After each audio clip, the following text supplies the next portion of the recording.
Hi everyone. Welcome back to Elegantly 50. I am Amelia and I will help you to find love if you're over 50. If you are wondering if it's still possible to find love, well, let me tell you right now. Yes, it absolutely is. In fact, finding love later in life can be one of the most fulfilling and meaningful chapters you'll ever experience. Today, I'm sharing 5 simple tips to help you find love after 50. Whether you're stepping into the dating world for the first time in a while or re-entering the scene after a break. But before we jump into it, make sure you subscribe to Elegantly 50 and turn on your notifications so you don't miss any of our future videos. Trust me, you won't want to miss them. Now, let's get started. Title: The 5 Best Tips for Finding Love After 50. Tip number 5: Be open to new possibilities. Now, I know this one can feel a little intimidating, especially if you've been out of the dating game for a while. You might think, I've missed my chance, or isn't dating just for younger people? But trust me, that's not true. There are so many opportunities today to meet people, whether it's through online dating apps, social events, hobby groups, or even just striking up a friendly conversation at a coffee shop. The world has changed, and so have the ways we connect. If you've never tried online dating, maybe now is the time. Many people in their 50s, 60s, and beyond are exploring this option and finding real connections. You'd be surprised how many individuals are looking for the same thing: genuine companionship and love. And remember, love can pop up in the most unexpected places, at times when you least expect it, so stay open to all possibilities. It could be at a book club, a dance class, or even at a local volunteer event. So, be open-minded. Try new things. You never know where love might be waiting for you. Alright, so we've talked about opening up to new experiences, but now let's talk about making a great first impression. Because when you're out there meeting new people, you want to put your best foot forward. Tip number 4: Create a genuine, updated profile.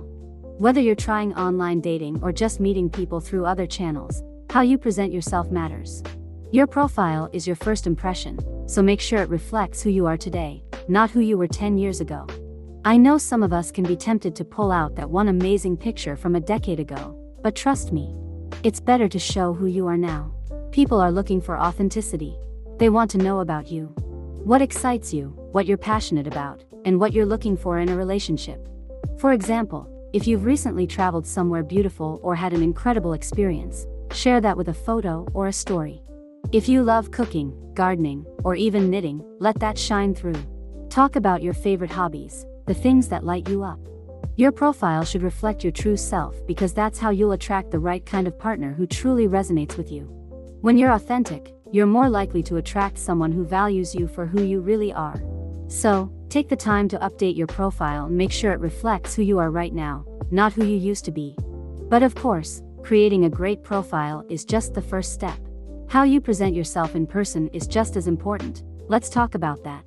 Tip number 3: Dress for confidence, not to impress.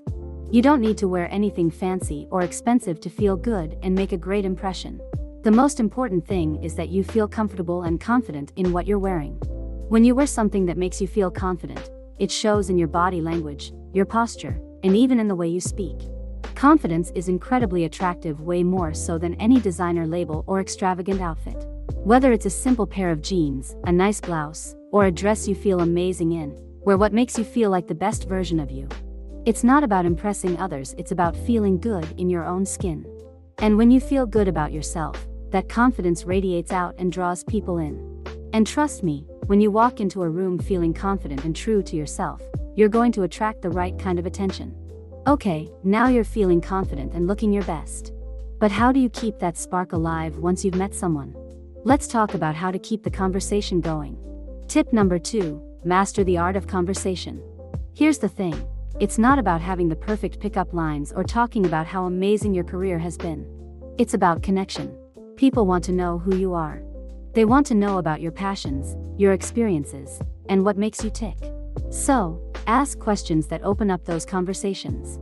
For example, instead of asking, "What do you do for a living?" try something like, "What's something you love to do in your free time?"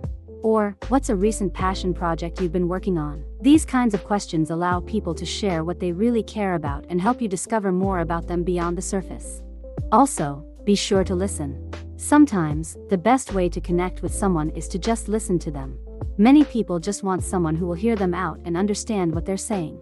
It's not about filling every silence with your own stories, it's about making the other person feel valued. And of course, share your own experiences and passions too. Let them know what excites you, what makes you laugh, and what you're looking for. Now that we know how to connect through conversation, here's a crucial piece of advice. It's all about knowing when to walk away from something that isn't right. Tip number 1, don't settle for less than what you deserve. I know it can feel like time is running out, especially after 50. There might be a temptation to rush into a relationship just to avoid loneliness, but please don't. You deserve more than that.